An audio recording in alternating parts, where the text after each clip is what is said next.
Hello guys, welcome back to my विसीमा blog. और आप सब कैसे हो? आशा करती हूँ बहुत अच्छे होंगे। मैं भी बहुत बहुत अच्छा हूँ, क्योंकि वैसे तो मैं गांव जाने वाली हूँ, मैं तो और अच्छा रहूंगी। तो देखो, सुबह उठ के वो नाश्ता वास्ता बना के छोले चावल बना लिया था, क्योंकि ट्रेन में लेके जाना था। लड्डू गोपाल का भी थोड़ा मोट क्या मतलब खाना पीना उसको खिला दिया, तो उसका पैकिंग भी था। तो उठ के जो छुट मुट पैकिंग था वो कंप्लीट कर रही थी नहा धो के। अब ये देखो, हमारा गाड़ी आ चुका है यार। ये भैया बहुत ज्यादा लेट कर दिया, मतलब 2:30 बजे आना था, ये आया 2:45 बजे। जबकि मैंने बोला भैया न्यू दिल्ली में बहुत जाम पड़ता है, कह रहे नहीं टाइम से पहुंचा दूंगा। पर भैया ने सही में फाइनली टाइम से पहुंचा दिया। और तब ये देखो सारे लोग बैठे, और इतना ज्यादा गर्मी, भयंकर गर्मी, इतना ज्यादा धूप, और सारा धूप तो मेरे मुंह पे ही लग रहा है, क्योंकि मैं इस साइड में बैठी हूँ और घुटन से हो रही थी। पता नहीं खाना भी नहीं खाया जा रहा था, मतलब घर से मैं खाना नहीं खाई थी, सुबह बस ब्रेकफास्ट किया था वही। कि उल्टी उल्टी सा आ रहा था, पता नहीं क्यों। और खुशी के मारे वैसे खाना भी नहीं खाया जा रहा था। ये देखो ट्रेन में हम बैठ गए, अच्छे से टाइम से पहुंच गए, अच्छे से बैठ गए भगवान की दुआ से। अब ये देखो कप नूडल्स ट्रेन में, क्योंकि शाम हो गया था, भूख लग गया था, तो मैंने कप नूडल्स 2 ले लिया।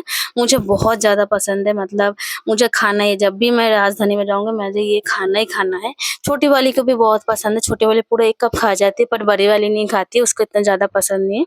तो ये देखो, खाना-पीना खाने के बाद हमने छोले-चावल लाए थे वो खाया है, फिर देवर लोग चिकन लेके गए थे, वो लोग ऊपर बैठे थे, मैं अलग बैठी थी नीचे, क्योंकि लड्डू गोपाल था मेरे पास। अब देखो रात हो गई तो मैं सो गई अच्छे से, थोड़ा-सा सही नींद था एक साइड में।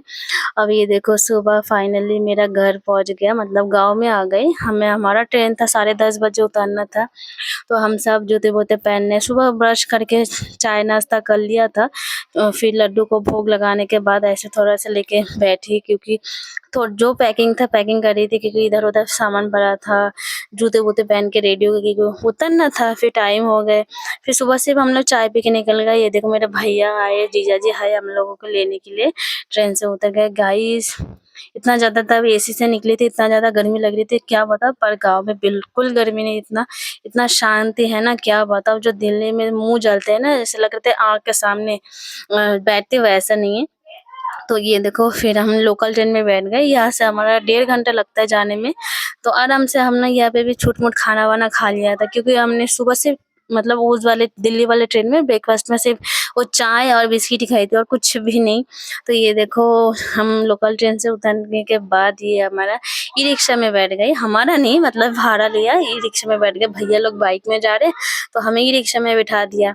और ये देखो हमारा गाँव का गली। गाइस सच में फाइनली मैं अपने गाँव में पहुँच ही गई। मतलब 1-2 साल से इसी दिन का इंतज़ार करते, कब गाँव जाऊँगी, कब गाँव जाऊँगी। फाइनली वो दिन आ गए। वो देखो मेरे मम्मी बर्तन धो रही है, और श्रद्धा से बात जाके पहले नानी नानी कर रही थी। तो मम्मी बोली है वीडियो बाद में बना लियो, पहले घर पे जा थोड़ा सा रेस्ट कर। मैं कहा हाँ करूँगी, पर ये वाला मौका तो नहीं मिलेगा। मेरा पापा लेटा था, पापा को बोला पापा घर है, बाहर नहीं आए। तो गाइस आप लोग ज़रूर बताना मेरी ये मिनी ब्लॉग कैसी लगी, मेरा गाँव आने का। बाय, फिर मिलते हैं।